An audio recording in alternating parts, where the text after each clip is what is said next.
Bonjour frères et sœurs, nous voici dans le Cénacle avec Jésus en ce temps-là, entre l'Ascension et Pentecôte, pour écouter l'Évangile, pour prier et pour voir cette vidéo peut-être, prier ensemble pour une dernière fois avant le temps glorieux de Pentecôte où les messes seront enfin publiques, ouvertes à tous avec bien sûr tous les gestes de protection qui seront nécessaires.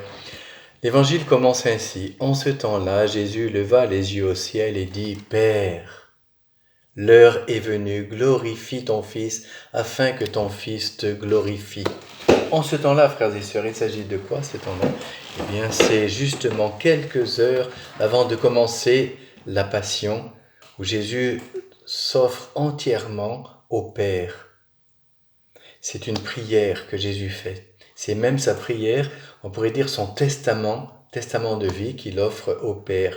« Père, l'heure est venue, dit-il, l'heure est venue. » Vous vous rappelez peut-être qu'au commencement de l'Évangile selon saint Jean, que nous sommes en train de lire ce soir, Jésus disait à sa mère aux noces de Cana, « Femme, mon heure n'est pas encore venue. » Et bien voilà, maintenant, son heure est venue. Son heure est venue de passer de ce monde à son Père. C'est le passage de la vie de Jésus à travers la mort jusqu'à Dieu. Et dans ce passage, eh bien, c'est l'heure qui est venue de faire passer le monde dans ce salut, le monde dans la vie de Jésus, dans la vie de Dieu, dans la vie éternelle. Il donnera la vie éternelle à tous ceux que tu lui as donnés. Peut-être vous avez remarqué, en lisant cet évangile aujourd'hui, en l'écoutant peut-être, que 10 fois de suite, le verbe « donner » est exprimé dans ces 10 versets de l'évangile, justement.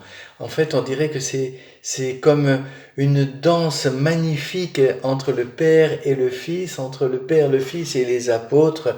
Le Père a donné les hommes au Fils, ces hommes, ces frères que tu m'as donnés, et en même temps, le Fils leur donne la parole du Père et la vie du Père et la vie éternelle. Tout est don comme un chant merveilleux qui danse et qui s'articule entre le Père, le Fils, une communion parfaite qui agit entre eux.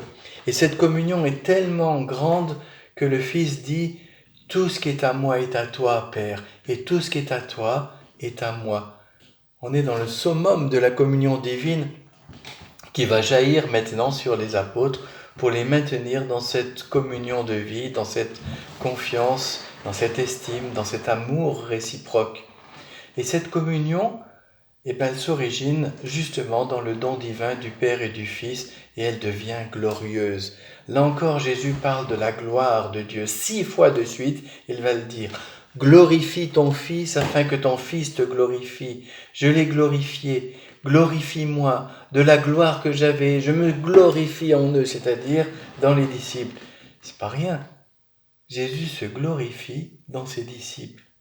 Alors, quand on entend tout ça, on va se dire, mais la gloire de Dieu, c'est quoi? C'est quoi la gloire de Dieu? La gloire de Dieu, c'est la vie même de Dieu. Dieu est glorieux. La gloire de Dieu a beaucoup d'importance. C'est tout.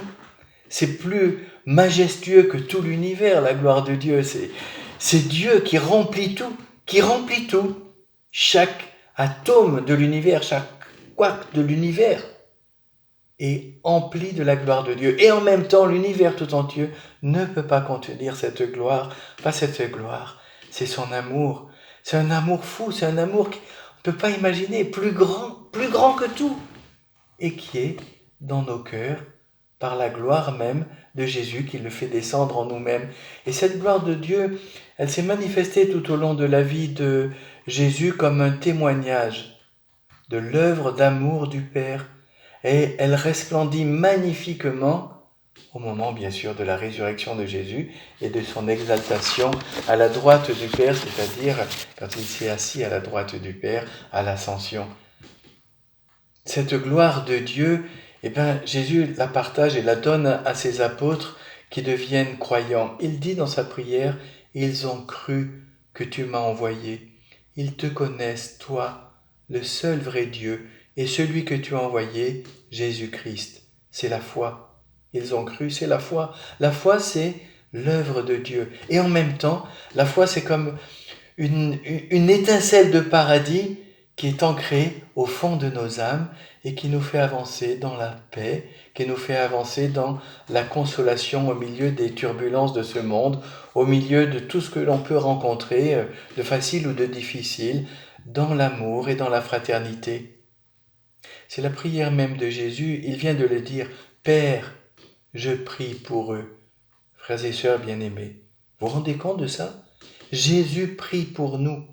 À tout instant, Jésus prie pour nous. Il engage sa vie, il a engagé sa vie dans la mort pour que nous vivions. Et donc il sait l'importance qu'on a pour lui. Père, je prie pour nous. Pardon, Père, je prie pour eux. Il avait dit, je suis avec vous tous les jours jusqu'à la fin du monde. Alors, mes chers frères et sœurs, soyons rassurés, soyons paisibles. Jésus prie pour nous. Et en plus, il nous donne le Saint-Esprit. Comme l'a dit Saint Pierre dans la deuxième lecture de cette messe, l'Esprit de gloire, l'Esprit de Dieu repose sur vous. Ne le délaissons pas.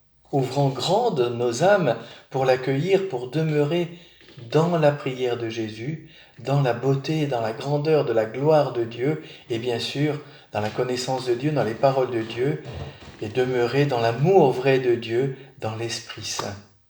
En ces jours où il y a beaucoup d'incertitudes, de questions pour les semaines à venir, pour les mois à venir, peut-être même pour l'année tout entière, eh bien confiance, frères et sœurs, confiance, confiance, confiance, confiance. Jésus prie pour nous. L'Esprit Saint repose sur nous. Le Père nous aime d'un amour de gloire. Confiance, confiance et amour. Nous pourrons continuer dans une grande paix à partager les uns avec les autres. C'est la paix de Pâques. C'est la première parole de Jésus, ressuscité, la paix soit avec vous. Frères et sœurs, la paix de la résurrection soit avec vous maintenant et avec toute sa bénédiction. Au nom du Père et du Fils et du Saint-Esprit. Amen. Et dimanche prochain, Pentecôte, la gloire de l'Esprit Saint sur l'Église tout entière et nous serons là. Amen.